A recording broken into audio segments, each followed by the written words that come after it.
You are walking through the Mojave Desert. The sun is breaking the rocks, and the only sound is your boots hitting the dirt. You love this. You do this all the time. You are miles away from anyone, completely off the trail, just exploring the empty space. You are looking for old mine shafts and wildlife. Then you see it. Tucked into the side of a rocky mountain is a cave opening. It is shaped exactly like a perfect letter M. You step towards it to take a look inside, but something feels wrong. The air feels different. Then you feel it in your chest, a vibration. Another step towards the M-shaped opening, and the vibration gets much stronger. You get completely terrified and run away. Later, you tell people online about what you felt. And I'm looking for a cave that I found, and I didn't have a sidearm when I was here before. And something about that cave just spooked me. Out of all the caves I've ever gone in, this one just made my body vibrate. The closer I got to it, the crazier my body felt. And I was like, all right, I'm not going to go in there right now, but I'm coming back someday. Hopefully I'll find it. It's shaped like a big M. It's a big cave that looks just like a gigantic M. And it's about as tall as I am and kind of narrow. And it's stuck on the side of a mountain. So I hope I can find it again. And if I do, I'm going in there. I'm going to put on my light and take my gun out and walk in there, see if I find anything. We'll see. So, a month later, you packed your bag, grab your camera, and head back out in the desert. You seem fine. You seem happy. You never come home. They pass. The police sends helicopters. Search and rescue teams walk the entire area. They look everywhere. Eventually, they found something. Right next to an old vertical mine shaft. They find your cell phone. It is just sitting there in the dirt. The rescue team drops a camera all the way down to the very bottom of that shaft. It is completely empty. Kenny Veach, November 2014. This is not a story that happened. I cannot stop thinking about the vibration. A lot of people focus on how he vanished or why his phone was left by the mine shaft. But I am stuck on that first trip. What makes a man's entire body violently shake in the middle of a silent, empty desert? Caves do not vibrate. Rocks do not hum like engines. He felt something highly physical that terrified him so much he ran away. What exactly was it?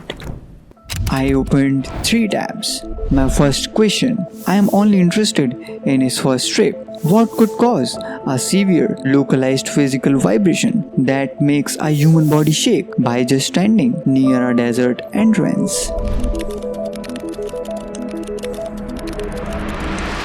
I read the first answer and I almost felt relieved. ChatGPT came back immediately with a clean scientific explanation. It took the ghost story out of the desert and gave me physics. The most plausible physical cause is low frequency sound or infrasound generated by the cave system itself, especially if a narrow opening or hidden passage was acting like a resonator. Basically, the cave was acting like a giant natural whistle.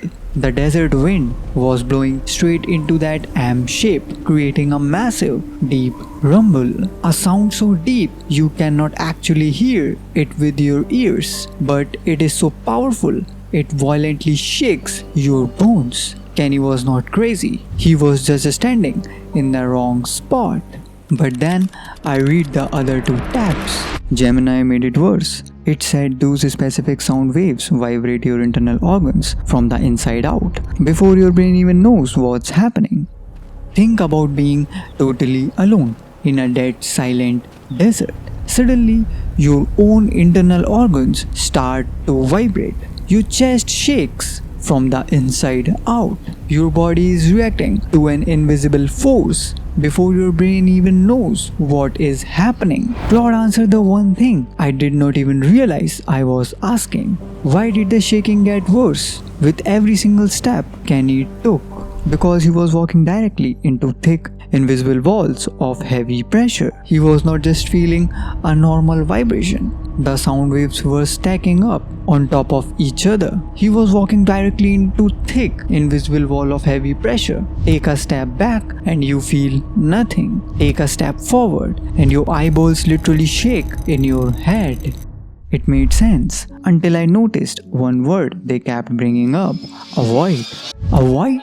Empty space underground? Claude brought up something similar. Claude said the vibration could be caused by the air rushing up through a mine shaft. I told the AIs that the rescue team found his phone sitting next to an empty mine shaft. But what if the AM cave and the shaft were not two separate places? What if they were connected under the ground? What if that violent shaking was just massive amount of air pushing through a dark tunnel deep inside the mountain? What if on that second trip he went inside? It's time for another question. Now I asked the AIs, if that cave and the mine shaft were connected under the ground, what would actually happen to a human body trying to crawl through that vibrating tunnel in the dark? I read these answers and my stomach dropped. ChatGPT said the air pressure inside that rock tube would hit him like a solid wall, completely destroying his sense of balance. But Gemini and Claude found something worse. The deep sound waves would vibrate his eyes so violently that he would physically start hallucinating shapes moving in the pitch black. Now Claude said the invisible pressure would hit its absolute maximum, exactly at the edge of the deadly drop. Imagine crawling on your hands and knees in the pitch black. Suddenly, the air itself feels like a solid wall pushing against you. Your sense of balance completely fails. You do not know which way is up, down, forward, or backward. You are dizzy, sick, and trapped in a rock tube that is vibrating your actual bones. He was in total darkness, but the sound waves were shaking his eyes so fast in his skull that his brain started making up shapes. He was physically hallucinating. He was seeing things move in the blackness, triggering pure, blind terror. The nightmare did not stop in the tunnel. It got worse right at the exit. The invisible pressure and the shaking hit their absolute maximum right at the very edge of the deadly drop. He made it out of the tunnel. He was in the dark, seeing things that were not there, completely terrified, with zero balance. He dropped his phone at the edge. But what happened in the next 5 seconds? It's time for another question. Now I asked AIs, with his eyes, ears, and balance completely failing at the edge of a dark drop, what exactly happened to his body in those final 5 seconds?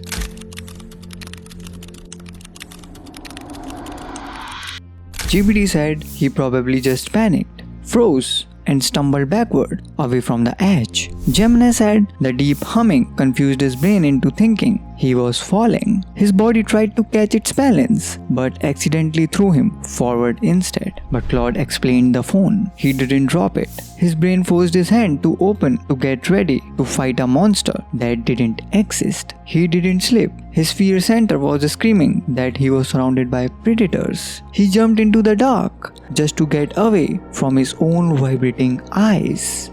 Now I typed final question into Claude. If his body reacted perfectly to fake warnings, what was the very last thing he actually saw or felt? Claude said he never registered the edge. The last thing his brain processed was a pure, maximum intensity signal that everything is wrong. And then, nothing. They dropped a camera all the way to the bottom of that mine shaft, and it was completely empty. So where did he fall?